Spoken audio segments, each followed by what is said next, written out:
안녕하세요. 화정입니다. 찾아와 주셔서 고맙습니다. 제 소박한 수필 낭독방에 머무시는 동안 머리카락을 부드럽게 어루만지는 실바람 같은 행복을 느끼셨으면 좋겠습니다. 세 번째 이번 낭독 제목은 동거 그 따스함에 대하여 입니다. 2010년 4월 양평의 작은 텃밭을 일구면서 한 칸짜리 컨테이너 박스를 들여놓았는데요. 뒤쪽 환풍구 안에 노랑 딱새가 집을 지었네요. 동거가 시작되었지요. 읽어보겠습니다. 동거 그 따스함에 대하여. 들려오는 소리가 있었다.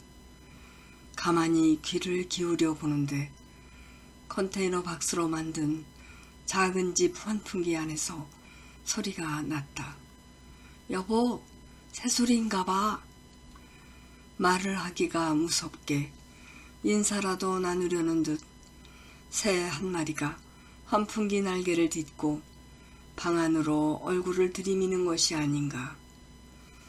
새의 작은 발이 환풍기 날개 하나하나를 딛고 고개를 하듯 올라설 때마다 환풍기가 천천히 돌아갔다. 우리는 입을 다물지 못하고 눈을 크게 뜬 채 지켜보았다. 우리에게는 손바닥만한 텃밭이 있다. 일을 하다가 잠시 쉴 수 있는 공간이 필요해서 소형 컨테이너 박스를 들여놓고 주말마다 드나드는 중이었다. 방이 딱 한 칸이니 당연히 새를 놓을 수도 새를 얻을 수도 없는 형편이 아닌가. 그걸 잘 안다는 듯 뒤편 환풍기 조그만 공간에 노랑 딱새가 살림을 차린 모양이었다. 주인과 세입자가 첫 대면을 하였던 것인데 당연히 우리는 우리가 주인이라고 여기지만 우리가 없는 동안 이미 제 집을 지어놓은 새 역시도 주인인지라 일주일에 한 번씩 나타나 어쩌고 저쩌고 시끄러운 우리를 오히려 새방 사람이라 여길지도 모른다는 생각이 들었다. 새의 눈초리가 만만치 않았기 때문이었다. 환풍기를 돌려가면서 여발한 듯이 우리를 경계하는 눈빛이 예사롭지 않았기 때문이었다. 우리와 새의 동거는 그렇게 시작이 되었다. 동거라는 것은 나보다 남을 배려하지 않으면 하루에도 몇 번씩 다툼이 일어나거나 눈을 흘기게 되는 일이 아닌가. 일주일이 지나간 뒤 딱새와 우리는 다시 만났다. 우리가 텃밭에 엎드려 일하는 낮에는 있는지 없는지 서로가 서로에게 무심할 수 있었다. 밤에는 은근히 신경이 쓰여 귀를 기울였는데 이번에 울음소리는 지난번과 다른 소리가 났다. 높고 가느다란 짹짹 소리가 여러 섞여 있는 것으로 봐서 새끼를 부화시킨 게 틀림없었다. 쉿, 부화했나 봐요. 조용히, 조용히. 세입자처럼 우리는 가만 움직였다. 이른 아침인데 어미새가 뒤뜰의 자두나무를 바삐 오르내리고 있었다. 자두나무에는 작은 흰꽃이 흐드러지게 피었고 그 흰 빛깔 사이사이에 초록빛 잎새들이 어울려 더없이 싱그러운 봄빛깔이었다. 연두빛 벌레를 잽싸게 물고는 주위를 둘레둘레 살피는 듯 했는데 순식간에 박차고 날아 제 집으로 퉁 소리를 내며 들어갔다. 어린 새들이 유치원 아이들처럼 조잘되었다. 쉴 틈 없이 먹이를 날라다주는 어미새를 보라. 부모가 자식에게 주는 무한정한 사랑 아니냐. 밤이면 되도록 소리를 내지 않으려고 노력했다. 일단은 어린 새끼들이 놀라지 않기를 바랬고, 두 번째는 첫 만남에서 보여준 어미새의 매서운 눈초리를 분명히 기억하기 때문이었다. 접근 금지라는 팻말을 어미새 눈에서 읽었으니 동거인으로서 예의를 지키고 싶었다. 우리는 누구나 동거인이다. 가족뿐만 아니라 친구, 직장 동료, 대통령, 경비실 아저씨, 청소부 아줌마, 그리고 환풍기 속의 새까지도 모두 이 세상의 동거인이다.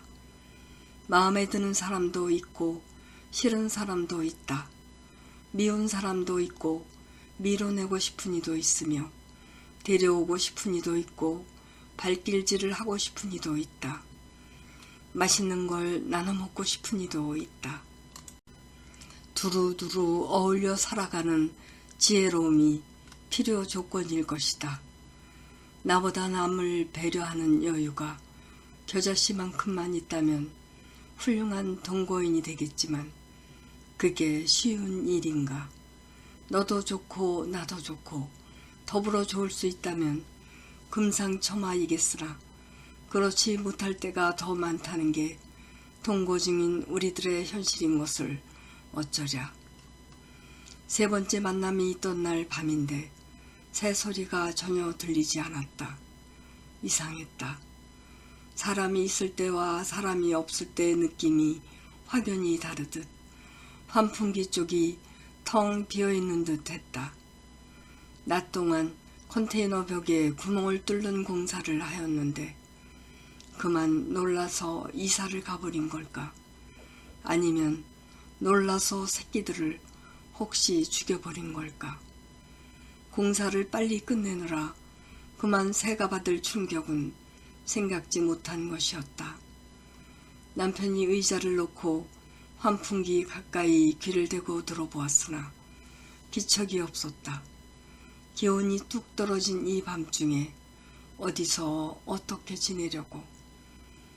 동거인으로서 우리는 자질이 불충분했다는 자책이 들었다. 소심한 나는 꿈속에서 물에 흠뻑 젖은 노랑 딱새 가족을 만났다. 다음 날 새벽녘인데 잠을 깨우는 소리가 있었다. 어미 새에게서 먹이를 받아먹는 어린 새들의 합창 소리였다. 이불을 박차고 벌떡 일어나 창문을 열고 뒤뜰 자두나무를 내다보았다. 딱새가 자두나무를 연실 오르내리더니 잎사귀 색깔을 꼭 닮은 애벌레를 주둥이에 길게 늘어뜨려 물고는 제 집으로 쏜살같이 날아들고 있었다. 동시에 들려오는 새끼들의 환호성. 내가 만든 떡볶이나 돈가스 앞에 둘러앉았을 때 아이들이 내던 그 지절거림이 아닌가.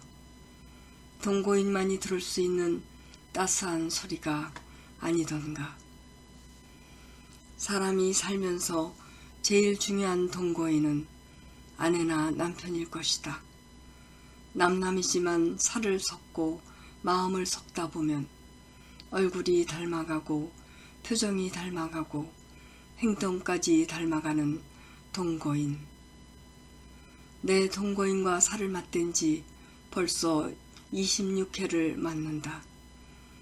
서로의 얼굴에 수두룩해진 잔주름을 바라보면서 애잔함을 느끼는 지금의 우리는 잘 길들여진 오래된 신발 같은 동거인이리라. 며칠 전 남편과 함께 셀프 사진을 찍었다. 서로에게 머리 염색약을 흠뻑 발라준 뒤 얼굴을 맞대고 셔터를 눌렀다. 젊음의 푸른 생기가 사라지고 주름이 문신처럼 새겨진 쌍둥이 광대가 찍혔다. 쿡쿡 웃음이 나왔지만 동거인으로서 이만한 표징을 어디에서 찾아낼까.